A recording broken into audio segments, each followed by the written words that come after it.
What's going on, everybody, and welcome to another vlog. Number one, I got a new haircut, so I better get some comments on my hair is on fleek. Number two, I lost about 5 pounds because I started walking a lot more recently. I think something to do with digestion. I've been just pooping a lot more, so I actually lost weight. Number three, I bought a bunch of Hollister shirts on sale because they were $6, only to find out that they're ripped all over the place, and apparently it's a design thing, but I gotta wear them because I bought a bunch of them. And number four, I fried a $1,500 CPU. The last one hurts a little bit. To give you an idea what I'm on about, right here is where you put the CPU. Now I had to take everything out because if I actually boot my PC, you'll notice that it's stuck on error 00 because this is my Digital Storm PC and they were able to get me the CPU, so we're gonna change it now. Before I go on, I already have a monitor here.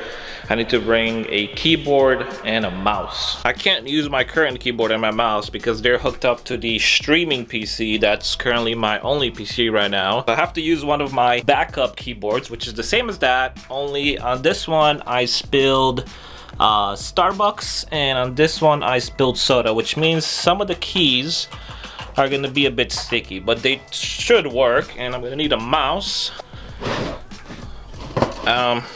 This will do. Back with the computer, I've gone for the soda keyboard with the mouse, and we got some rubbing alcohol because I have to clean the CPU cooler because it still has a lot of thermal paste. I've cleaned the old CPU and the bracket where it goes inside, but need to do that. Whenever you work on a computer, it's very important to ground yourself to prevent any static shock or anything from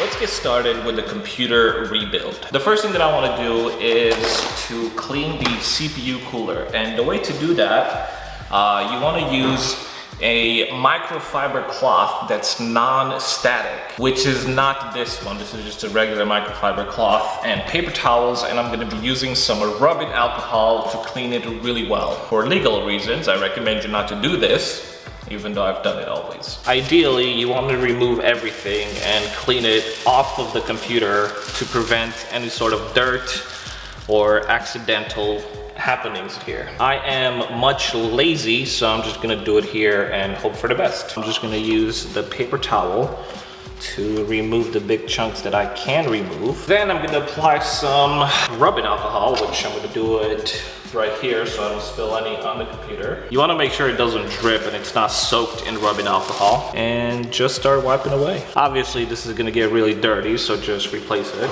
If you want to, you can use the microfiber cloth and that will help you a bit better. I think it's a bit better than the paper towel. It's getting cleaned quite well. I'm gonna go over it one more time, and there we go. This is about as good as I'm gonna get it. I don't know if you guys can see the CPU in the middle. They protected it quite well. They even sent me thermal paste, which is very nice of them. This is the brand new CPU, which is getting installed right here. So we're gonna drop it in place. It should, there you go. It just drops in place by itself. Make sure that it doesn't move around. I'm gonna close the bracket. You don't want to use too much thermal paste. I kind of messed it up a little bit, but trust me, there's not too much on it. You just want to make sure that it covers everything once you put the CPU cooler on top of it. None of them are actually tightened up really hard. So I'm gonna start here, tighten it until I feel a bit of pressure. Then go on the other side, tighten it until I feel a bit of pressure. Then go on the other side until I feel a bit of pressure.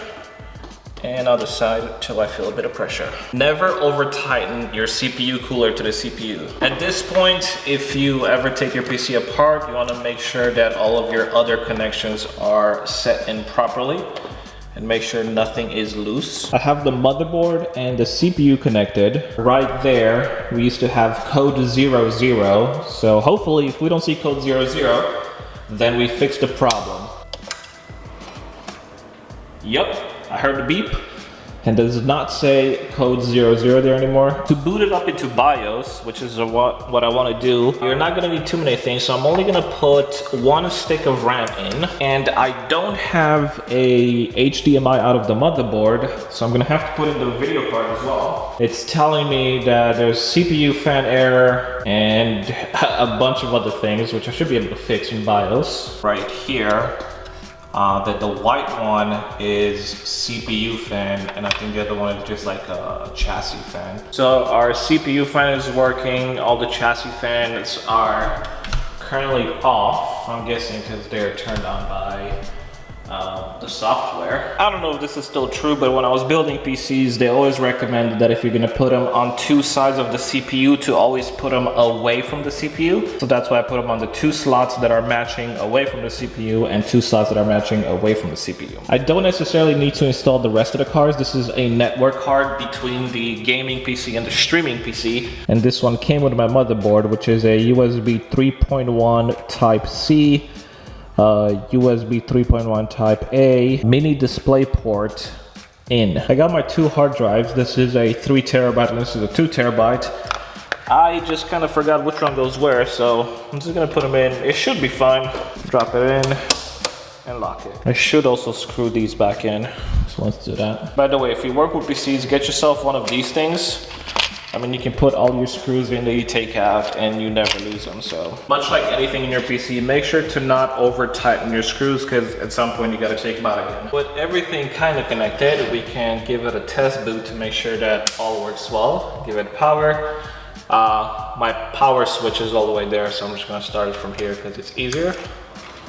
Yay, we're in. The first thing that you want to do once you launch it is quickly bring up some sort of temperature monitor for your CPU and stuff. So right here, I can see my CPU, my GPU, and my CPU is at 23 degrees Celsius, which is really good. Let's get back to some gaming. Clearly, I didn't mean to fry the CPU. My computer is pretty much always on, either streaming, editing, rendering, gaming, uploading. So most of the time, my PC stays on a lot overnight, just uploading huge files to the editor. You might say, hey, you have an editor, but you haven't been uploading, and that's because I couldn't game at all. I got in touch with Digital Storm because they're the ones that sent my PC and they said it's still under warranty. This is not a sponsored video. They didn't ask me to do this. I was just like, hey, my CPU is not working and I'm pretty much out of work until I can get it back. They quickly got their hands on the CPU. They tested it before they sent it to me to make sure that it works, and I had to pay for the overnight, but I got it in like what, 2 or 3 days? Things that I've learned from this experience. Nothing really. I love you all very much. God bless you guys. Happy holidays, and I'll see you guys soon with some gaming.